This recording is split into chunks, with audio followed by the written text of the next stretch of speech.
Dear students, मैं राजकुमार सिंघल।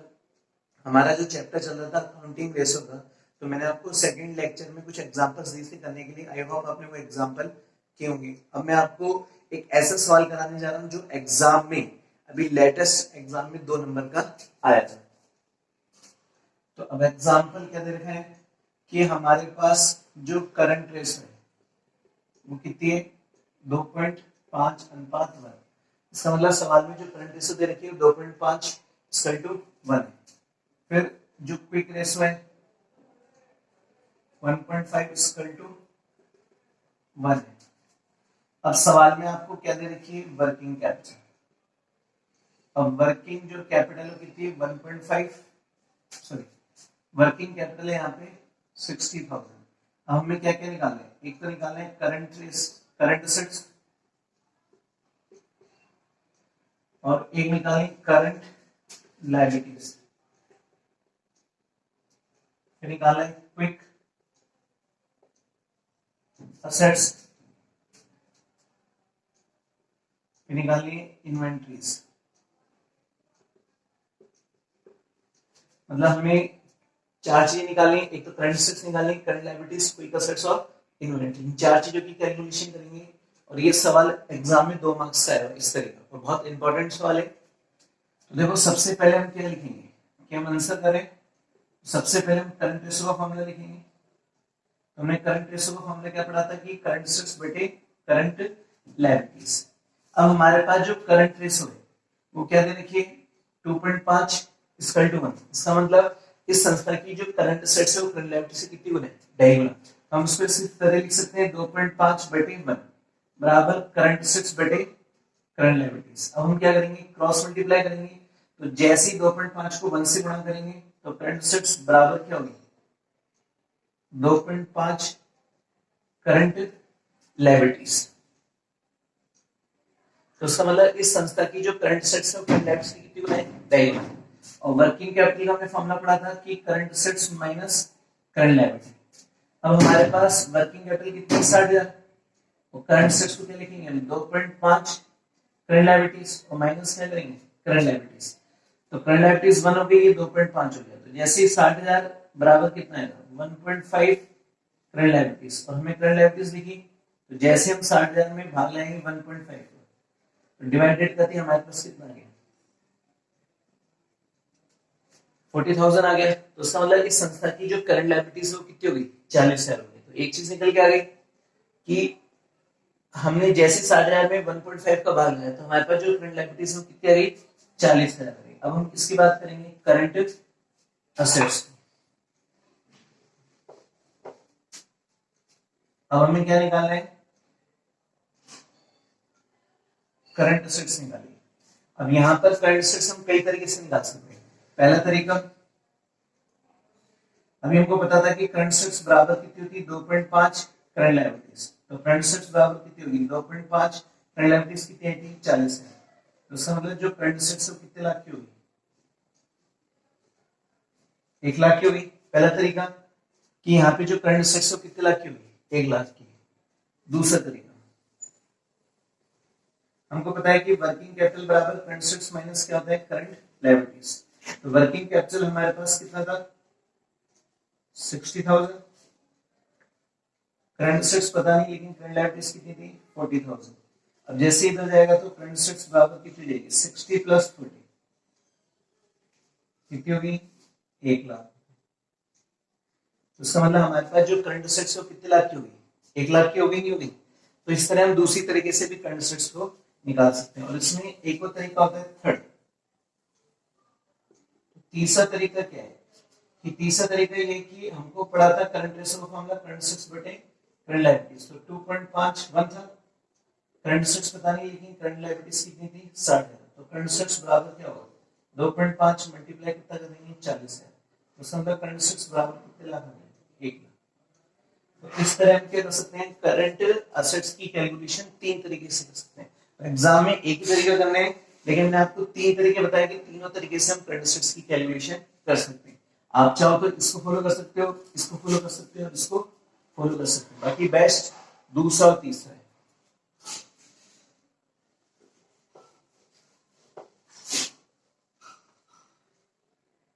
अब हम यहाँ पर बात करेंगे किसकी, क्विक असेट्स की।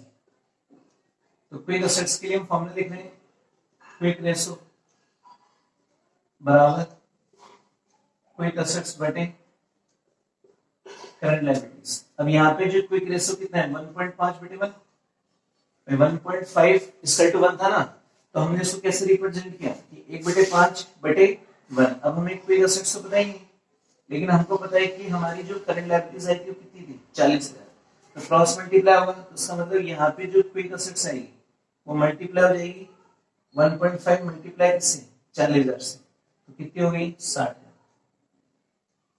तो इसका मतलब इस संस्था की जो क्विक असेट्स है वो कितनी हो रही है 60,000 हो रही है। अब थर्ड चीज क्या निकालनी है हमें, इन्वेंट्री।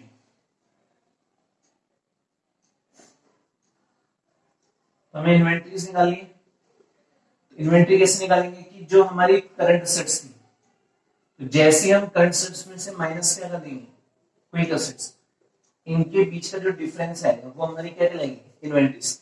क्योंकि मैंने आपको जब क्विक असेट्स की डेफिनेशन बताई थी उसमें साफ साफ बताया था कि क्विक असेट्स में आती तो सभी करंट असेट्स है, लेकिन उसमें इन्वेंट्री और प्रीपेड को नहीं लेते। लेकिन सवाल में प्रीपेड के बारे में कुछ नहीं कह रहा है, तो हम ये मान के चलेंगे कि करंट असेट्स में ओनली क्या सम्मिलित है इन्वेंट्री है, लेकिन प्रीपेड नहीं है। तो इसका मतलब यहाँ पे जो करंट असेट्स थी 1 लाख की थी और क्विक असेट्स कितनी थी 60,000।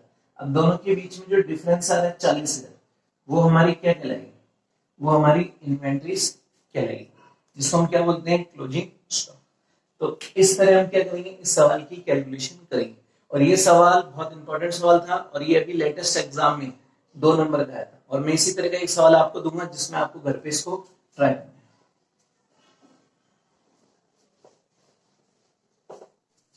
यहाँ पर हम क्वेश्चन की बात करेंगे। सवाल में करंट रेशो दे रखा है 1:1 और क्विक रेशो दे रखा है 1.25:1। अब आपको वर्किंग कैपिटल दे रखी है 40,000। आपको उसमें क्या निकालना है, एक तो करंट असेट्स निकालनी है, एक करंट लायबिलिटीज निकालनी है, एक क्विक असेट्स निकालनी है और एक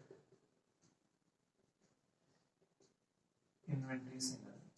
अब इसकी कैलकुलेशन वैसी होगी जैसे मैंने इससे पहले वाले जो सवाल में कराया था। तो ये सवाल बहुत ही, अगर जिसके पास भी आरबीएससी की बुक है तो मैं आपको कुछ एग्जांपल और कुछ आंसर बताऊंगा, जो कि हमने अभी 2 फॉर्मूले पढ़े करंट रेशो क्विक रेशो के, उसके बेस पर आप कुछ एग्जांपल और कुछ आंसर इजीली कर सकते हो, किसी को भी कहीं प्रॉब्लम नहीं आएगी। अब हम सेकंड पढ़ेंगे यहाँ पर activity ratio.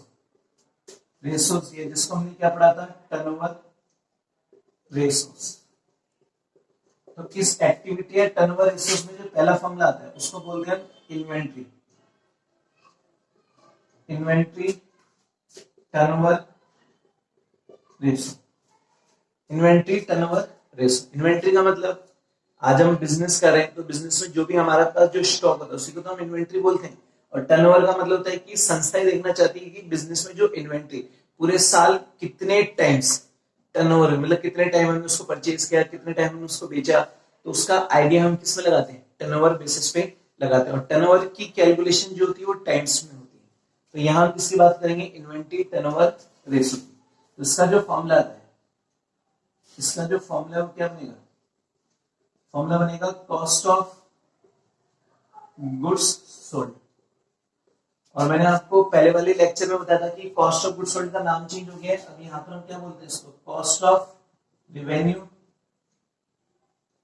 From operations and divide by क्या लिखेंगे एवरेज इन्वेंट्री। ठीक है, तो उसका फॉर्मूला क्या बना कि कॉस्ट ऑफ गुड्स सोल्ड, जिसको हम क्या बोलते हैं आजकल cost of revenue from operation, बटे में क्या लिख रहे हैं हम एवरेज इन्वेंट्री। ये मैंने आपको कल कैलकुलेट करना सिखाया था कि कॉस्ट ऑफ गुड्स सोल्ड की कैलकुलेशन कैसे करते हैं। फिर भी मैं एक बार आपको बताऊंगा कि कॉस्ट ऑफ गुड्स सोल्ड यहाँ पर कैसे निकालना है। तो यहां हम बात कर रहे थे कॉस्ट ऑफ गुड्स सोल्ड, जिसे हम क्या बोलते हैं यहाँ पे cost of revenue from operation, जिस हिंदी में क्या बोलेंगे परिचालन क्रियाओं की लागत, हमने परिचालन क्रियाओं की लागत, इसका फॉर्मूला वही चलेगा, opening inventory plus net purchase plus direct expenses और माइनस क्लोजिंग इन्वेंट्री। और ये जो डायरेक्ट एक्सपेंसेस है इसमें मैंने आपको बताया था कि दो चीज ज्यादा आती है, तो वेजेस और कैरेज इनवर्ड।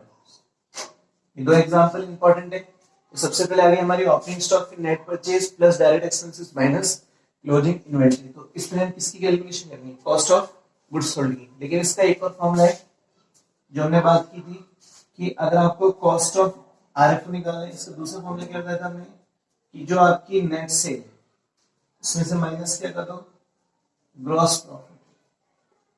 लेकिन जो ये नेट सेल है इसको आजकल हम क्या बोलते हैं, रेवेन्यू फ्रॉम ऑपरेशंस। मैंने आपको बताया था नेट सेल का नाम चेंज हो गया, रेवेन्यू फ्रॉम ऑपरेशन। इस तरह हम कॉस्ट ऑफ गुड्स सोल्ड की कैलकुलेशन कर सकते हैं। दो ही तरीके हैं, इसके अलावा कोई तरीका नहीं कॉस्ट ऑफ गुड्स सोल्ड निकालने का। या तो फॉर्मूले के थ्रू निकलेगा जिसमें opening inventory plus net purchase plus direct expenses minus closing stock हो गया। दूसरा तरीका क्या है, अगर आपके पास नेट सेल दे रखी है और साथ में ग्रॉस प्रॉफिट की इंफॉर्मेशन, जैसे हम नेट सेल में से ग्रॉस प्रॉफिट लेस करेंगे तो आपके पास क्या देगी, कॉस्ट ऑफ आरएफओ आ जाएगी। तो इस तरह अपन कॉस्ट ऑफ आरएफओ की कैलकुलेशन करते हैं। फिर हमने किसकी बात की थी, एवरेज इन्वेंट्री।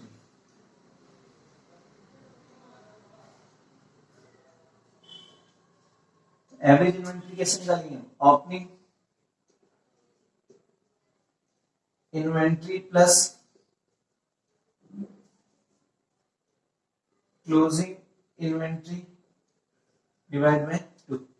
एवरेज इन्वेंट्री कैसे निकलनी, opening inventory plus closing. Opening का मतलब होता है कि जिसे हम जनरली बोलते हैं at the beginning, at the beginning of the year या पीरियड। इसका मतलब या तो पीरियड के प्रारंभ में या वर्ष के प्रारंभ में जो भी इन्वेंट्री होती है उसको ओपनिंग इन्वेंट्री, और क्लोजिंग का मतलब होता है कि at the end of year या पीरियड, मतलब किसी पीरियड के एंड में या वर्ष के एंड में जो इन्वेंट्रीज होती है उसको हम क्या बोलते हैं, क्लोजिंग इन्वेंट्री। तो जैसे हम इन दोनों को जोड़ेंगे उसमें डिवाइड बाय 2 का भाग लगाएंगे तो हमारे पास कौन सी इन्वेंट्री आएगी, एवरेज इन्वेंट्री। अब इसमें सबसे इंपॉर्टेंट नोट आता है, कई बार ऐसा भी सवाल आता है कि जब हमारे पास ओपनिंग इन्वेंट्री नहीं दे रखी तो क्या उस केस में एवरेज इन्वेंट्री कैसे निकालेंगे। कई बार ऐसा सवाल आ रहा है जिसमें ओपनिंग इन्वेंट्री नहीं, तो हम क्या करते हैं कि जो क्लोजिंग इन्वेंट्री होती है उसी को हम एवरेज इन्वेंट्री मान लेते हैं। तो नोट में क्या लिखेंगे, यदि if opening inventory is not given in question, so assume that closing inventory is average inventory। तो हम ये मान के चलेंगे कि हमारी जो क्लोजिंग इन्वेंट्री वही एवरेज इन्वेंट्री। क्यों, क्योंकि सवाल में जब ओपनिंग इन्वेंट्री नहीं दे रखी, कोई जरूरी थोड़ी कि संस्था में ओपनिंग इन्वेंट्री नहीं होगी, हो सकती है लेकिन कई बार इंफॉर्मेशन में नहीं होती। तो हम ये मानते हैं कि क्लोजिंग इन्वेंट्री जो होगी वो एवरेज इन्वेंट्री को, क्लोजिंग जो इन्वेंट्री होगी वही ओपनिंग इन्वेंट्री होगी, इसलिए हम क्या करते हैं, इसकी कैलकुलेशन नहीं करते हैं। तो हम ये मान लेते हैं कि अगर ओपनिंग इन्वेंट्री नहीं दे रखी तो क्लोजिंग इन्वेंट्री को हम क्या मान लेंगे, एवरेज इन्वेंट्री मान लेंगे। अब हम इसका एक एग्जांपल लेंगे।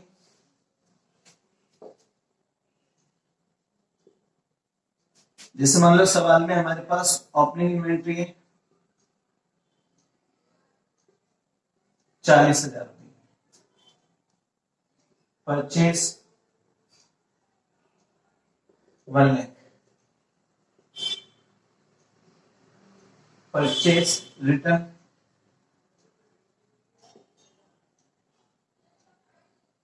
20,000, वेजेस 20,000, क्लोजिंग इन्वेंट्री 30,000। और हमें क्या निकालना है यहाँ पे, इन्वेंट्री टर्नओवर रेशियो निकालना है। क्या निकालना है, inventory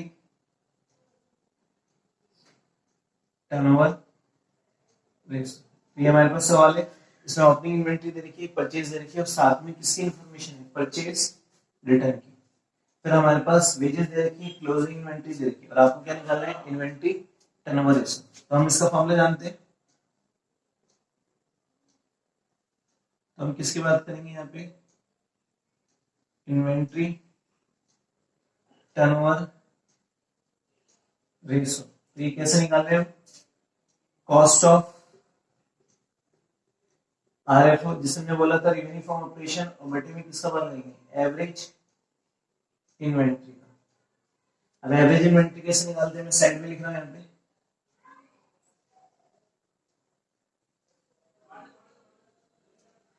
opening plus closing inventory divide by 2। मतलब जो भी ओपनिंग है उसमें क्या ऐड करेंगे, क्लोजिंग में बाकी इसका लगाएंगे 2। तो हमारे पास ओपनिंग इन्वेंट्री कितनी 40 एंड क्लोजिंग कितनी आ रही है 30,000, और जैसे डिवाइड बाय 2 करेंगे तो कितना आएगा 35,000 आ जाएगा। तो इस तरह हमारे पास कौन सी इन्वेंट्री आएगी, एवरेज इन्वेंट्री आएगी। तो एवरेज इन्वेंट्री किसने की, opening plus closing inventory divide by 2। तो ओपनिंग कितनी थी सवाल में 40,000 रुपए की, और क्लोजिंग कितनी थी 30,000। तो जैसे हमने 40 में 30,000 जोड़े तो हमारी कितनी होगी 70,000, और जैसे उसमें 2 का भाग लगाया तो कितनी आ रही एवरेज इन्वेंट्री 35,000। अब हम किसकी बात करेंगे, कॉस्ट ऑफ आरएफओ। एग्जाम में निकाल के दिखाना पड़ेगा, तभी मार्क्स मिलेंगे पूरे में से पूरे, क्योंकि जब एग्जामिनर को पता ही नहीं होगा कि कॉस्ट ऑफ आरएफओ आपने कैसे निकाला है, तो इसलिए आपको शो करना पड़ेगा एग्जाम में कि हमने कॉस्ट ऑफ आरएफओ की कैलकुलेशन कैसे की। तो हम जानते हैं कैसे आएगा, सबसे पहले हम क्या लिखेंगे, opening inventory plus net purchase. और यहाँ पे नेट परचेज का मतलब होता है कि जो आपकी परचेज है उसमें से क्या लेस करोगे आप, परचेज रिटर्न, क्योंकि हमारे पास जो परचेज है वो 1,00,000 रुपए की, और परचेज रिटर्न का मतलब यहाँ पे कितना हो रहा है 20,000 से हो रहा है। तो इसका मतलब हमारी जो नेट परचेज होगी वो 80,000 रुपए की। क्यों, क्योंकि हमने खरीदा तो 1,00,000 रुपए का माल था, उसमें से 20,000 रुपए का माल हमने वापस रिटर्न कर दिया, तो एक्चुअल में हमारी जो नेट परचेज है वो कितनी की होगी 80,000 रुपए। तो अपनी inventory plus net purchase plus, और डायरेक्ट एक्सपेंसेस में हमें क्या दे रखे हैं, वेजेस दे रखी है, माइनस क्या करेंगे, क्लोजिंग इन्वेंट्री। तो हम क्या बोल रहे हैं, हमारे पास जो ओपनिंग स्टॉक है वो कितना है 40,000। अब परचेज में क्या लिखेंगे 1,00,000 माइनस 20,000 प्लस वेजेस कितनी 20,000 एंड क्लोजिंग स्टॉक 30,000। अब क्या है डिफरेंस, इधर जोड़ रहे 80 आ गया, 80 में 40 जोड़ते कितना हो गया 1 20, और 1 में 20 में जोड़ते 20 कितना हो गया 1,40,000, और 1,40,000 में से 30,000 तो कितने गए 1,10,000। तो इसका मतलब हमारे पास जो cost of revenue from operation आ रही है कितनी आ रही 1,10,000। अब इसका फॉर्मूला क्या था कि cost of revenue from operation जो कितनी आ रही 1,10,000, इन्वेंट्री कितनी थी हमारे पास 35,000। तो जैसे हम इसका भाग लेंगे तो कितना आएगा, देखते हैं।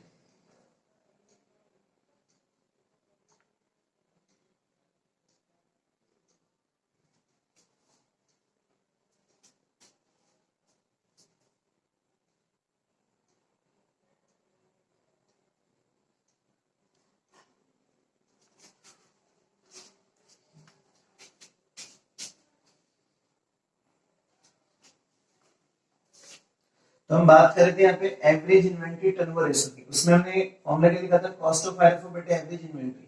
तो कॉस्ट ऑफ आरएफओ हमने लिखा 1,10,000 और एवरेज इन्वेंट्री कितनी थी 35,000। जैसे हम इसमें भाग लेंगे तो 3.14 टाइम्स आ जाएगा।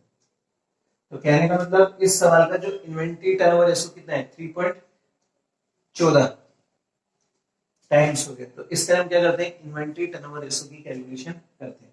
ये भी बहुत इंपॉर्टेंट फॉर्मूला है, इससे रिलेटेड मैं आपको 2-3 सवाल और कराऊंगा।